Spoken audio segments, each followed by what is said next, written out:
Hi there, welcome back to the Marrow Thieves.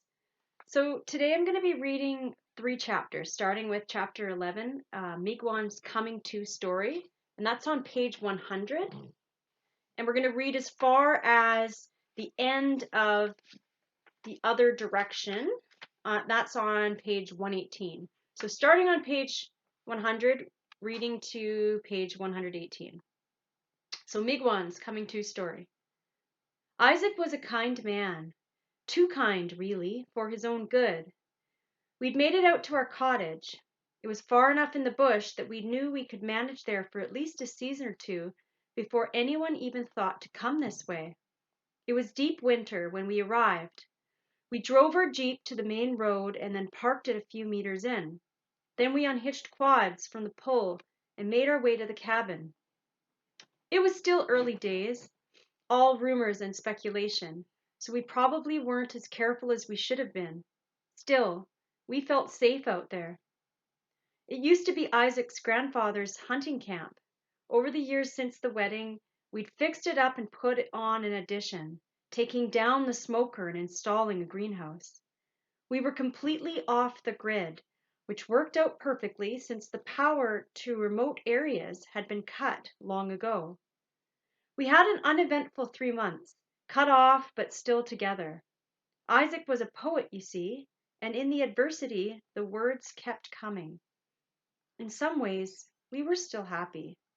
Isaac had his words, both English and Cree, and I had my Isaac. Then one night, we heard a commotion in the bush. Mimi, we should go check. Could be game. Isaac was cautiously hopeful. It was infectious. So far, we'd managed to grab less than a dozen rabbits and only a skinny deer. What a day that one was. We resurrected an old cemetery for that deer. The smaller, rewilded breeds that people were living on, hamsters and cats, hadn't herded this far into the bush yet. We took the rifle and we went out to check. Snowshoes on the deep snow, soft shuffle and silence. It was so quiet out here, any noise carried.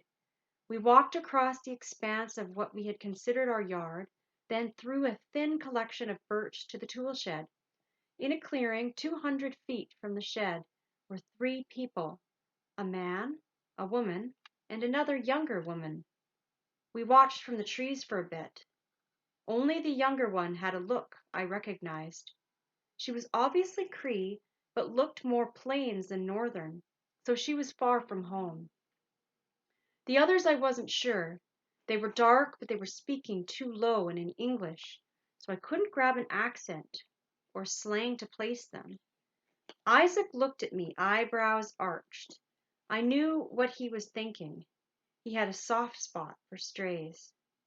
I think that's why he took a chance on me to begin with, a long-haired hunter who'd wandered into Northtown at the same time he was breezing through, reading from his latest book a number of libraries and the few bookstores still scattered about. It was about the time literature was going through a bit of a renaissance, people clinging to that old adage about bedtime stories and the dreams they might bring. Isaac was unafraid of the rumors being thrown around about new factories where experiments were held and the danger was coming. It was more because he felt he had value as a poet than the fact that he was a pale, green-eyed half-breed. And he did. But he overestimated how long that would last, and how quickly people would forget the art in the Indian and instead see only the commodity. We should stay alone. It was barely a whisper. They'll stumble, they'll stumble on the cottage anyway. They're too close now. I rolled my eyes. There was no use trying to talk him out of anything once he made up his mind. When we came into the clearing, gun raised, they jumped and hastily greeted us in the stumbling. Anishinaabe, all except the second female, who must have been in her early 20s. She lifted her hood to cover her head and throw her face in shadows. The older woman yanked it back down and pulled her to her feet, apologizing for her rudeness. Right away, they smelled that Isaac was the kinder one and directed all their chatter to him. Oh, brother, I tripped on a log back that way. Really messed up my ankle. He bent down to rub at it, wincing as he did. I was like, Miigwech, thanks a lot for that. Geez. The man limped about to gather the few items they'd started to unpack, already guessing Isaac would extend the inevitable invitation. Yes, holy, I'm just exhausted. My binoojing won't let up and give me rest, and I feel cramping. The older woman arched her back and rubbed her rounded belly. I thought she just looked chubby. She was too soft and even all around. My husband is a healer. He can have a look at you both, Isaac said proudly, placing a hand on my shoulder. I sighed. No, no. The man was loud. I'll be okay. Just a bit of a twist. And my wife, well, she's just a complainer. First baby and all. The girl stayed quiet, lips tight, eyes to the ground. We carried the man's packs, and he hopped along with an arm thrown over his wife's shoulders. I should have guessed then from the softness of the canvas on the backpack, like it was brand new from the store, the way it was only one layer kind of wet and not soaked through and frozen stiff in the snow. I should have guessed from the way he wasn't meticulous about packing up and almost left behind a precious tin of canned meat, like it was nothing, like he could grab more at any time. The girl dragged along behind. You can stay along until your ankle gets better, Isaac offered. Shouldn't take longer than a day, I remarked, throwing the 2 light packs on the floor in the front hall. Isaac squeezed the back of my elbow in the dark. A day or 2, I amended, but only because I loved my husband. We appreciate it, the woman said. What with me being in this condition and all, any time inside helps. They slept in our spare room, all 3 of them, even though we offered the youngest the pull-out couch in the front room. In fact, she was never left alone, the older woman even milling about in the hallway outside the bathroom when she went in, and I couldn't get a straight answer on how she knew them. Over soup that afternoon, she said they were her cousins, but in the evening in front of the fire, while he nursed a glass of our rare whiskey, he asked for a second glass even. How rude. The man told Isaac she was his wife's sister. She always seemed skittish. Scared, maybe. Oh, Mimi, you're so suspicious, Isaac told me that night under our duvet, the weight of his calf over my ankle. You'd be skittish too if we were on the run in the woods. I knew he was right. I tried to be more hospitable, but still something kept me alert to discomfort. I was up and in the kitchen long before anyone else stirred, watching the snowfall in slow motion flakes in the yard. The second day passed without remark. The trio slept late, wolfed down more of our lunch offering than was polite, then retreated for an afternoon nap. Dinner found Isaac straining to make conversation over spaghetti and bannock, while our guests glared at each other and watched the windows. Something woke me up in the middle of the night. I lay in bed for a while, listening to Isaac breathe and the wind knot around the bare branches outside. I walked out into the hallway, half lit by the moonlight falling in through the small curtainless window at the end, and banged straight into the girl. She'd been standing in the shadows by our door. Oh, I'm sorry. I didn't see you there. I apologized, but then grew angry. What in the hell was she doing by our door in the middle of the night? How long? She pushed a calloused finger along my lips, and I shut up. I can't do this no more. You and your man gotta run. I pushed her hand away from my face, noticing the way it shook. What do you mean we gotta run? This is our home. We don't have to do anything. That's when she pulled up her pant leg, and I saw the black ankle monitor, blinking red in the dark like a buoy. That's also when the man came out into the hallway and saw us, and the blinking light laid bare and in plain sight. He yelled in a language I later found out was Tagalog, and the older woman rushed into the hallway. She grabbed at the younger woman by her braid, cursing in her language and dragging her back to the room. She's crazy. She doesn't know what she's talking about. The man laughed nervously. He shrugged his shoulders and took a few steps towards me. steps that were unencumbered by the limp that had made him a useless guest who couldn't help gather wood or leave with his odd family in tow. Isaac was behind me now. The struggling woman yelled from the room now. "Run! You have to run now! They're already on the way!" There came the sound of a struggle and crash. The man backed down the hallway in a hurry and ducked in the open door before slamming it shut. I could hear the bolt being slid into place and then a racket of furniture banging in panicked dialogue. I wanted to kick down the door, ask 1,000 questions, make them pay for bringing all this into our beautiful home with our books and the fireplace we'd built out of dry river rocks. But I knew we didn't have time. I knew then the rumors were true and we had precious little time to get our indigenous asses out of the house and into the shadows. I grabbed Isaac by the hand and brought him to our room. I pushed a chair against the doorknob in case those maniacs came for us themselves, and pulled the bags out of the walk-in. "We'll take all the ammunition we can find. We can take the quads. They're loud, but we can get further into the bush with them. I'll grab the camping gear from under the stairs. Might be roughing it for a few weeks before we can find another livable spot. Maybe we can even circle back in a bit." Isaac snapped out of his tired shock and began stuffing some precious books and the more beautiful of his sweaters into a duffel bag. But it was too late. The vans pulled up outside and our guests hollered at them from their bedroom windows. "Upstairs, 2 males. Second door on the right." Isaac was at the window before me and covered his open mouth with a hand. Holy shit! I squeezed in behind him. Outside, the sky was full of lights, blue and red, reflecting off the clouds and the trees and the sides of our cottage. 5 Arctic cat quads were parked, lengthwise and haphazard, out front, and men all wearing identical white parkas with round red logos were scattering about the yard.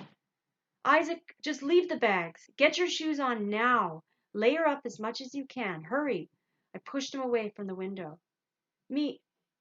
It's too late. If I can just talk to them, I'm sure they won't listen. You need to get ready to leave right this minute." I watched half the men circle to the back. We'd have a shot if we got to the cellar and came up into the yard. It wasn't a guarantee with all these men, but it was the best chance we had. Isaac slid a hand across my shoulders, and I turned away from the window. He had that look of calm resolve on his face that he'd gotten when the dog had to be put down and when the fire took our apartment in Northtown. "I really need you to trust me on this. This is our home. They can't just come in here and do what they like.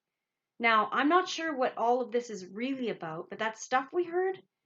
Miigwans, that's just too ridiculous to be true." I heard a sharp rap on the front door, and my heart jumped into my throat. Isaac didn't have memories in this family of the original schools, the ones that pulled themselves up like wooden monsters coming to attention across the land back in the 1800s. Monsters who stayed there ingesting our children like sweet berries, one after the other, for over 100 years. Isaac didn't have grandparents who told residential school stories like campfire tales to scare you into acting right. Stories about men and women who promised themselves to God only and then took whatever they wanted from the children, especially at night. Stories about a book that was like a vacuum, used to suck the language right out of your lungs. And I didn't have time to share them. Not now. "Isaac, I need you to run. Right now. We need to get the hell out of here because those men down there," I pointed behind me out the window, "they sent strangers into the woods to find us. Now they're surrounding our home in the middle of the night. Does that sound like they might be reasonable to you?" We didn't have time to come to an agreement. The front door banged open and heavy footsteps were on our wooden stairs. I pushed Isaac behind me and squared my shoulders, wishing we'd started sleeping with the shotgun like we'd talked about. If I had honestly known what was in store for us, I would have used it to finish us both, right then and there. So this chapter is called Finding Direction. It's a short chapter. One thing you might notice about this story is that it doesn't follow a typical linear timeline that we see in a lot of novels that we read. There tends to be a little bit of going back into the future or back into the past. We see a little bit of flashback and then bringing the story back into the present moment. So we see an example of that here, going from Miigwans coming to story, and then now we're back into the present with finding direction. Sometimes, French, you gotta trust that people are making decisions for the better of the community based on things they know that you don't. He spoke softer now. They're building a new school. I knew it was going up this way, but not where exactly. They know our people are moving north into the heavy forests and rocky earth. They aim to bring heavier manpower and facilities this way to shorten the transport time for those of us who get caught. Holy shit, it was a construction site. They were building another school. But not everyone needs to know that right now. Sometimes you have to not bring things into the open, put them aside so that people have the hope to put one foot in front of the other. We walked side by side for another 20 minutes. I couldn't bear to look behind us at our ragtag family as they shuffled along. Slopper and the twins singing what we pretended was a warrior song to measure out time on the trail. About 10 kilometers to the northwest of here, I said to Miig. I'd say the site is about a half a kilometer total size. The trees were coming down pretty fast. There must be a big group or large equipment or both to be moving at that pace. I tried to remember every detail, to unburden and inform at the same time, not envying Miig's role any longer. Missing the innocence of an hour ago when my only concern was touching the hand of a girl I thought I might love. Good job, my boy. Good job. That night we set up camp on a flat stretch of field in the midst of tall pines and ate a good dinner of canned beans and a couple of ground birds, roasted on our new hibachi. Minerva was delighted by the contraption and even taught us a new word, all of us, not just the girls. We were sitting around the hibachi, feeling all modern and posh. I weaseled my way beside Rose, who had Riri in her lap. Riri was cleaning her new boots with spit and finger. Abwad. Minerva pointed to the birds on the grill. Abwad? Is that a bird? Rose asked. That made her chuckle. No, no. Abwad. Cooking on a fire. I put my head down on my bent knees and repeated it over and over as softly as I could, hoarding something precious. Abwad. Cooking on a fire. After we'd picked the bones clean and stored them in a canvas sack to boil for soup the next day, when we were all nestled in our blankets and allowing exhaustion to make the decisions, Miig spoke. Tomorrow we turn east, northeast, for a bit anyway. There might be more people up that way. Seems like the forest fires are in the west. No one objected. Northeast or northwest, it didn't really make a difference. It was all north and it was all more days of walking. I lay awake longer than ever, even Cheeboy that night, long enough to see him slip the white trapper hat under Wab's pillow and linger to touch her long hair as she slept. I wanted to know the rest. I wanted the story of Miigwans' escape, because I thought just by knowing about it, somehow it would make our escape seem all the more plausible. But I couldn't ask. It didn't take a genius to realize that Isaac was lost to the schools, that Miig was alone and heartbroken. He'd lost somebody he'd built a life with, right in the middle of that life. Suddenly I realized that there was something worse than running, worse even than the schools. There was loss. I'd wait for him to tell me the rest in his own time, if that ever came. I fell asleep watching the rise and fall of Rose's breath and tried to imagine us in another time, building instead of running. The next chapter is called The Potential of Change, on page 111. Miig was wrong about that last gust of winter. A week later, and we were on our 5th day of constant snow. It was the kind of wet snow that's almost rain and hits you heavy. Minerva was in the hitch now, almost permanently, banging on its side with an open palm when she had to get out to take a bathroom break. Riri rode in there with her a bit, but Wab tried to keep her walking. It's warmer that way. Besides, you need to build up your legs. You're not a baby anymore. No one was really talking much. We were too busy concentrating on staying upright and mobile and warm. Between us, we wore every piece of clothing we had. Tree and Zigwan taking turns with their baseball cap every hour. Still, Slopper's nose ran constantly, and Miig had a cough that rattled around in his throat when he tried to hide it. Something had to change, and soon. And then one day it did. Forever. It was nearing dusk. Not that the sky revealed anything other than a thick, wet fog, and we were preparing the ground to start setting up camp. Wab, I found a toy. Riri's pink boots squelched and sucked in the ground mush. She'd given up trying to keep them spotless, and they were speckled and streaked with hard mud. Wab didn't look up. She was laying out the tarp that would keep the wet from our bones, but not the freeze. Okay then, go play with it. Riri ran off to show Minerva, who sat in the cart like a queen on a rickety throne.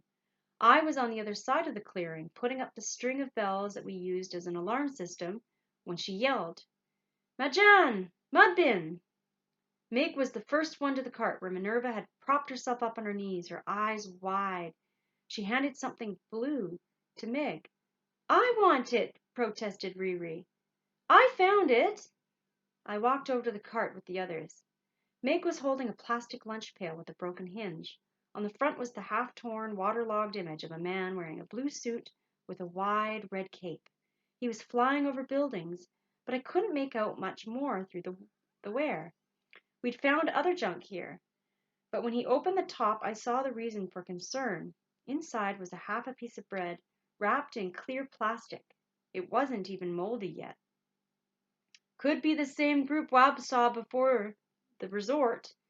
He rubbed his chin, then gave orders. Chi-boy, walk the perimeter. Tree, Zigwan, lay extra wires. He turned to me. French, you know what to do. I jogged to the trees, found the best specimen to hold my weight, and ascended. We all knew what was up. We'd found other evidence of travelers, and Miig's first priority was to keep us safe. I got excited every time, hoping that we'd run into some friendlies, maybe even someone we knew from before. In the 5 years I'd been with my group, we'd found others only 7 times, and each time we parted after several days. It was safer to be small, to be less of a disturbance for the recruiters to track. The landscape had started to change, and here and there amongst the green were slashes of black where the Precambrian rock grafted sharp hills and cut into craggy cliffs. We did our best to avoid them when we were on the move. Shifting rocks where sudden drops were dangerous, and the incline was tough on all of us, especially with the cart to pull. I saw a ridge of solid black cut through the forest like a vein. We were definitely getting more north now. I wasn't up there for long before I saw them, 2 figures, huddled around an open fire in a small clearing about a 3-hour march to the west. One was wearing camouflage. The other, foolishly, wore a bright red hat. Miig was talking with Minerva, who was still in the wagon, low and serious. Her face was smooth with stress, and she looked as coherent as I'd seen her in a while. Miig's hair was tucked up into a gray woolen toque, and with the wide gray scarf wrapped around his neck several times so that his entire mouth was obscured. He looked much older. Rose stood up from where she was playing tic-tac-toe with Riri in a crust of snow with a couple of sticks, but I went over to the elders first. I saw them. Where? Miig and Minerva turned their whole attention on me, and I slowed down to tell my report right. West. 3, maybe 4 hours walk, maybe a bit more with the wagon. 2 people. Couldn't tell who they were, but I didn't see any vehicles, so they're probably not recruiters. You don't know that for sure. It's dangerous to make assumptions. No, but they just didn't seem like it. I felt stupid and very young. I mean, they were kind of hanging around a fire. A fire? This early? And where could you see it? I nodded.